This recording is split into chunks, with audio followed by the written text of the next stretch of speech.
Olá, hoje nós vamos falar sobre função de primeiro grau, tá?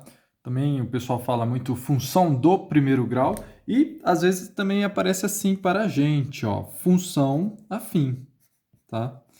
Então, função do primeiro grau, função afim, nós estamos falando exatamente do mesmo assunto, ok? Então, a gente pode falar função polinomial do primeiro grau, ou função afim, ou simplesmente função do primeiro grau, tá? O que é uma função do primeiro grau? É uma função que vai aparecer nesta forma aqui, ó, f de x igual a x mais b, tá? É uma função, vocês vão ver que vai aparecer assim também, ó, f de r em R. O que significa f de R em R?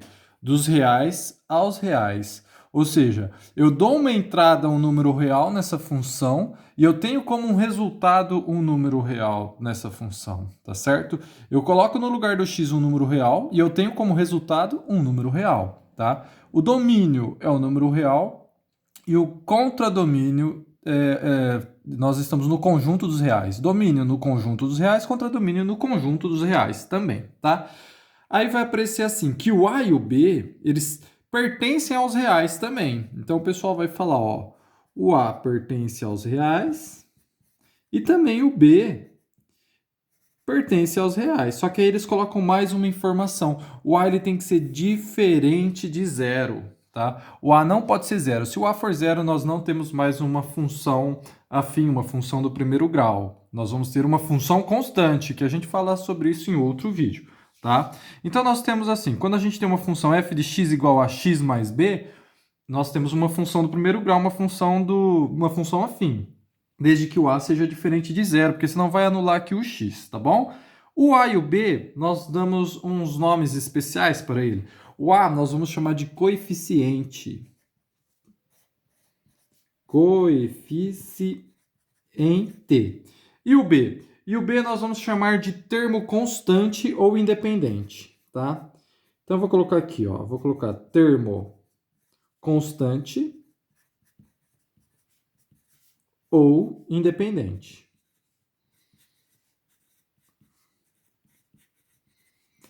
O independente faz muito sentido, porque ele não depende do x, tá vendo? Ele está separado do x, tá?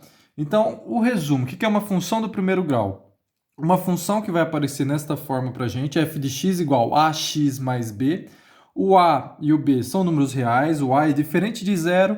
O a nós chamamos de coeficiente, ele acompanha o x. E o b nós chamamos de termo constante ou independente. Ó, ele não acompanha o x. Termo constante. Por que é constante? Ele não muda. Isso aqui é muito importante, tá? Nós vamos ver no exercício. É muito importante identificarmos o termo constante. É mais fácil identificar o termo constante.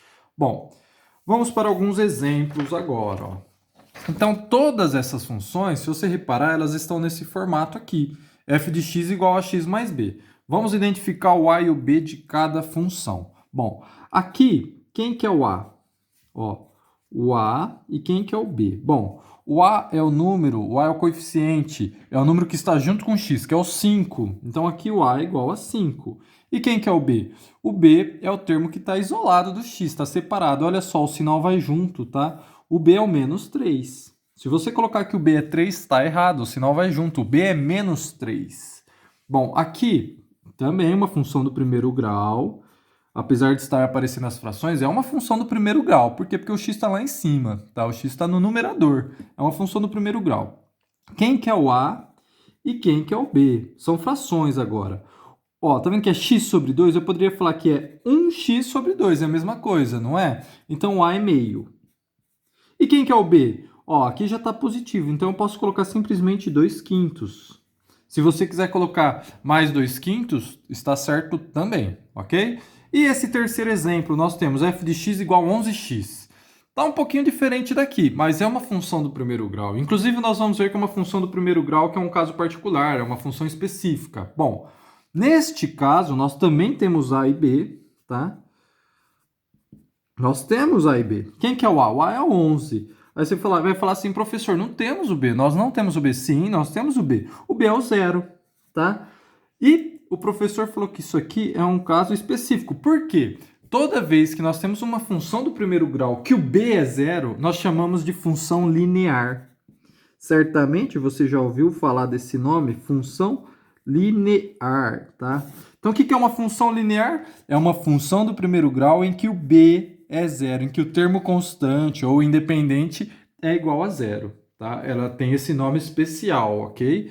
Nós podemos generalizar que uma função linear, ela pode aparecer assim, ó, uma função linear, ela seria assim, então, ó, f de x igual a ax, a nossa generalização, ok? Bom, toda vez que a gente faz uma generalização, a gente está generalizando na matemática, a gente faz muito isso, nós não utilizamos mais os números, né?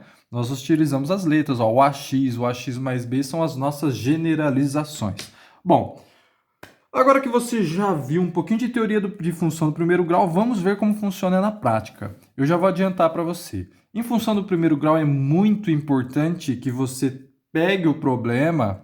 O mais importante é você pegar o problema e saber escrever neste modo aqui. Ou seja, você está pegando a linguagem escrita e está passando para uma linguagem algébrica, tá bom? Isso aqui é muito importante, fazer isto aqui com o problema. É o que nós vamos começar fazendo em nossos problemas. Bom, vamos lá para o nosso primeiro exercício. Ó, primeiro exercício, nós temos aqui, ó. Um técnico de informática cobra R$ 45,00 a visita e um adicional de R$ 80,00 por hora. Olha só, o que é independente aqui? O que não vai mudar? São esses R$ 45,00. Só dele visitar você, ele está cobrando R$ 45,00. E o que muda? O que está sendo alterado? Esse valor de 80. Porque se ele fica 1 hora, é 80. Se ele fica 2 horas, é 160. Não é verdade? Com o valor proporcional no fracionamento da hora. Bom, A. Quanto o técnico receberia por um serviço de 2 horas e meia? Bom, quanto que ele receberia? Vamos ver. Aqui ele falou que é proporcional no fracionamento da hora, que a hora foi fracionada. Tá? 2,5 horas. Olha só que legal, ele não colocou horas e minutos. Se ele colocasse horas e minutos, você teria que passar esses minutos para uma fração de hora. E aqui já está, 0,5 horas. Ele poderia ter falado 2 horas e 30 minutos. Ele facilitou para a gente e falou 2,5 horas, tá? Bom, vê se você concorda comigo. Esse valor, eu ainda não vou escrever em linguagem de função, daqui a pouco nós vamos fazer isso. Esse valor é o seguinte, é R$ 45,00. Ele chegou lá, entrou na minha casa, já está cobrando R$ 45,00 de visita. Adicional, então é mais R$ 80,00 por hora. Quantas horas ele ficou? 2,5. Então, 2,5 vezes 80. Concorda comigo que é isso? Vamos calcular, então, primeiro essa multiplicação aqui. Vamos fazer 80 vezes 2,5. 5 vezes 0 é 0, 5 vezes 8 é 40, mais 2 vezes 0, 0, 2 vezes 8, 16. 0 com nada, 0, 0 com 0 é 0. 4 mais 6 é 10, subiu 1, 1 com 1, 2, uma vírgula, deu R$200, tá? Então vai ser o seguinte, ele vai cobrar 45 mais 200, que vai dar como resposta, né? 245, tá? Então você depois, assim como era um probleminha, você dá uma caprichada na resposta. Aqui eu vou simplificar para a gente não perder muito tempo. Então, vai ser cobrado R$245. Bom, isso aí foi a A. Eu acho que não teve muita dificuldade para a gente fazer A. Espero que você tenha entendido o raciocínio. Agora vamos para a questão B. Então, na questão B, nós temos o seguinte, no item B, né? Na verdade, o item. Dispondo-se de R$400, seria possível contratar esse técnico por 4 horas? Bom, vamos ver o seguinte, vamos ver quanto que seria o serviço de 4 horas, tá? Então, vamos lá.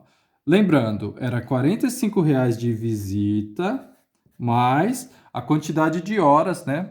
Proporcional era R$80 a hora. Vamos, 4 horas. Vamos ver se daria por 4 horas. Ó. Mais 4 vezes 80, ok? Então vai ficar 45, a gente sempre faz primeiro a multiplicação nesse caso. Bom, quanto que seria 4 vezes 80? 4 vezes 80 seria 320. 4 vezes 8 é 32. 320, então 4 vezes 80. Ficou 45 mais 320. Fica 365. Bom, ou seja, quanto que custaria 4 horas de serviço desse técnico? R$365. Quanto que eu tenho? R$400. Então a resposta é sim. ok? Sim, tá? Sim, vírgula, seria possível, né? Se você quiser, pois a visita sairia por R$ 365, tá bom? Você capricharia melhor nessa resposta. Vamos agora para o item C, que é o mais importante, ó. Isso aqui que é importante, gente, em função do primeiro grau, você saber escrever a lei, tá? A lei, saber escrever a função, pegar essa linguagem aqui e passar para a forma algébrica, na verdade essa linguagem, né, do enunciado, e passar para a forma algébrica de função do primeiro grau. Qual é a lei da função que representará o valor V em reais de um serviço de X horas? Bom, o valor V, então, em função de X horas, tá certo? Então, eu vou chamar de V de X. Ó, então, é o meu valor em função de X horas, tá? Às vezes ele poderia ter falado em função de T horas, seria V de T, tá bom? Bom, eu sei que a forma geral vai ser isso aqui, ó. É f de x igual a x mais b. Bom, eu recomendo que você identifique o b. O b, lembra, é o termo independente. Ou seja, quem que é o independente aqui, ó? O que não depende, que não vai variar? Ó, um técnico de informática cobra R$ 45 a visita. Isso não varia. O que varia é o preço por hora, 80 por hora, tá? Então, esse aqui é o B. Olha só. O nosso B é o 45. E se o B é o 45, quem que é o nosso A? O nosso A é o 80. Então, ficou fácil. Ó, opa, eu repeti 80. Ó, o A é 80 e o B é o 45, tá? Então, agora é só a gente reescrever essa função, ax mais b, ou seja, 80x mais 45. Então, v de x vai ser igual a 80x mais 45. Aí você fala assim, eu posso escrever 45 mais 80x? Você pode escrever 45 mais 80x. A gente estava fazendo essa ordem, tá? Mas eu prefiro assim, por quê? Porque fica bem na nossa cara que se trata de uma função do primeiro grau, porque nós temos, ó, ax mais b. Geralmente a gente sempre aprende assim, não é b mais ax, a gente aprende ax mais b. Então eu prefiro quando você for escrever a lei, escreva deste modo, ok? Vamos agora para o segundo exercício. Nosso segundo exercício de função. Função é um assunto muito importante, então, função do primeiro grau sempre aparece aí nos vestibulares, em concursos, então vamos estudar com bastante calma. Bom, vamos fazer o nosso segundo exercício agora. Uma caixa d'água de volume de 21 metros cúbicos, inicialmente vazia, começa a receber água de uma fonte a razão de 15 litros por minuto, tá? Ele poderia falar que isso aqui é a vazão também. A vazão é a quantidade de litros por minuto, né? É o volume por tempo, tá bom? E ele deu uma lembrada pra gente, ele não precisaria lembrar isso. Eu até peço que você guarde essa informação. É importante que você saiba que em 1 metro cúbico nós temos 1.000 litros de água, tá bom? Então, em 1 metro cúbico eu tenho 1.000 litros de água. É muito comum aparecer problemas de volume de água, tá? Então, é importante que você guarde. 1 metro cúbico corresponde a 1.000 litros de água. Ah, quantos litros de água haverá na caixa após meia hora? Bom, muito fácil. Olha só, aqui ele deu hora e a vazão ele deu em minuto. Então é importante que você pegue esse meia hora e passe para minutos. Meia hora equivale a 30 minutos, certo? Então, quantos litros por minuto? A caixa d'água estava vazia, tá? Quantos litros por minuto? 15 litros por minuto. Então, quantos litros haverá após meia hora, após 30 minutos? É só fazer 15 vezes 30, certo? Então, você vai lá, você vai fazer a sua conta. Ó. São 15 litros, 30 minutos, eu vou fazer 15 vezes 30, certo? 15 vezes 3 seria 45, como é 15 vezes 30, então 450. Tá? Então, resposta do nosso problema, você capricha, né? Haverá na caixa d'água 450 litros, certo? Então, essa foi a resposta do A. Vamos agora para a B. Após X minutos de funcionamento da fonte, qual será o volume Y de água na caixa em litros? Olha, ele chamou de Y volume, tá? Então, você só concorda comigo. O meu volume, tá? O meu volume, que no caso é Y, ó, Y é a quantidade de minutos vezes a vazão. Qual que é a vazão? A vazão é o 15, ó, no A. Eu fiz os minutos vezes a vazão, vezes o 15, certo? Quem qual que é os meus minutos aqui agora? Após x minutos. Então, eu vou pegar o quê? Eu vou pegar a vazão vezes os x minutos. Então, y é 15x. 15x. É exatamente o que a gente fez aqui, só que os minutos nós tínhamos, eram 30 minutos.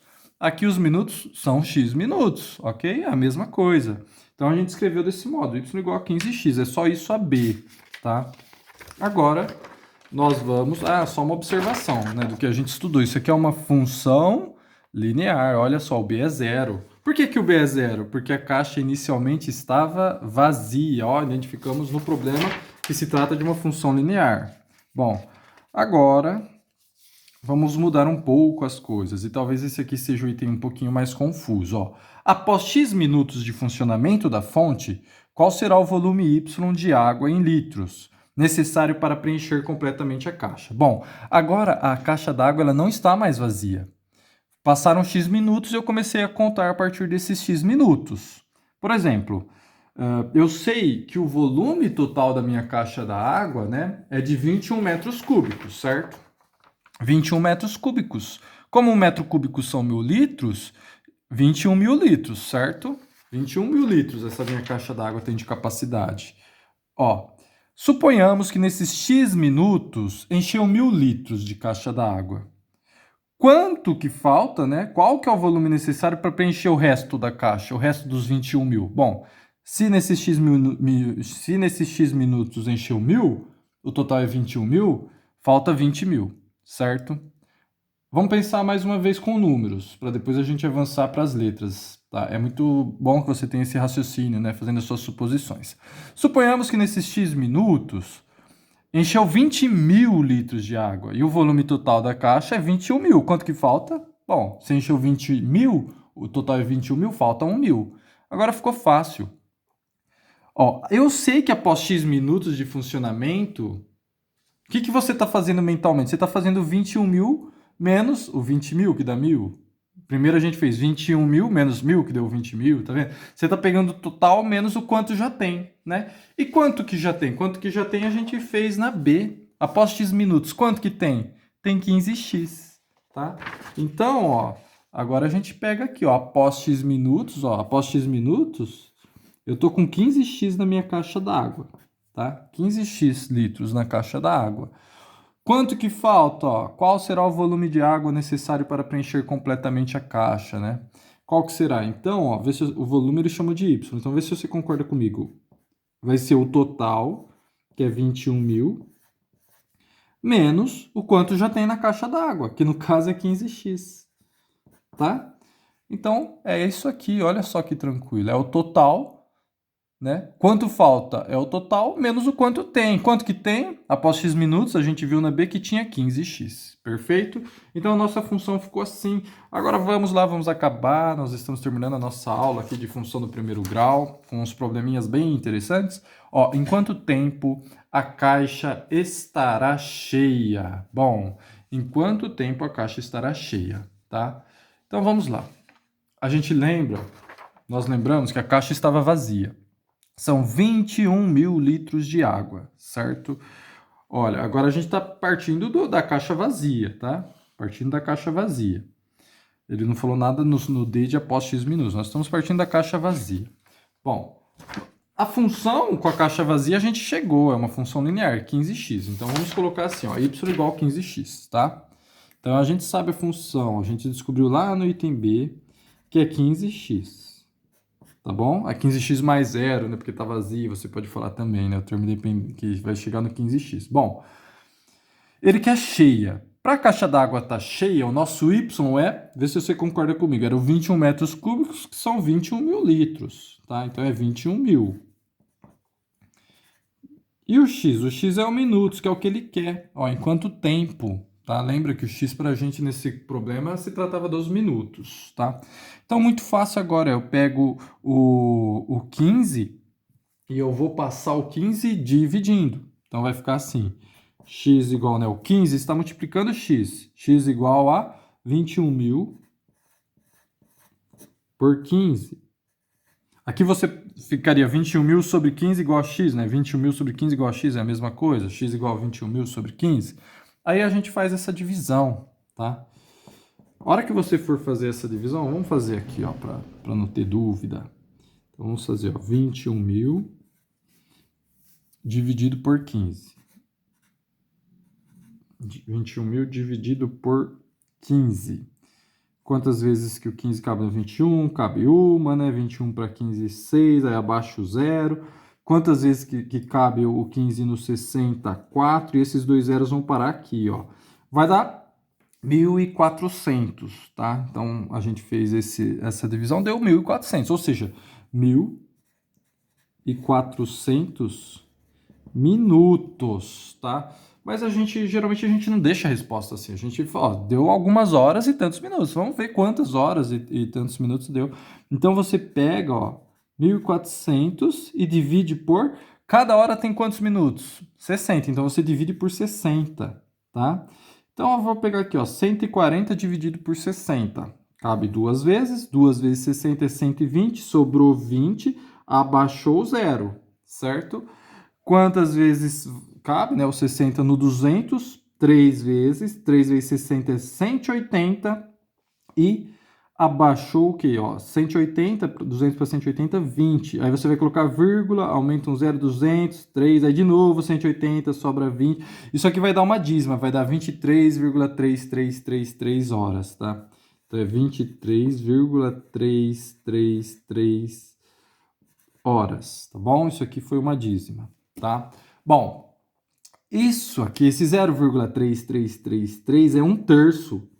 Tá? É legal que você identifique, né? O 0,3333 aparece muito, é um terço. Faz 1 sobre 3, você vai ver que dá 0,333333. Quanto que é um terço de hora? Bom, um terço da hora, se a hora tem 60 minutos, 60 dividido por 3 é 20. Então é 23... Opa, escrevi errado aqui, perdão. Vou escrever então aqui, vou puxar uma seta. Ó. X é igual, ó, a 23 horas e 20 minutos. Tá? Então essa aqui é a nossa resposta final. Tá? 23 horas e 20 minutos, tá? Por quê? Porque 0,3333 é um terço de hora, um terço de 60 é 20. Então, após 23 horas e 20 minutos, nós temos a nossa caixa d'água cheia. Eu espero que vocês tenham entendido, tenham esclarecido bastante a função do primeiro grau. E, por favor, se inscreva no nosso canal, ative o sininho para você estar sempre acompanhando os nossos novos vídeos, ok? Tchau, tchau, gente. Bons estudos!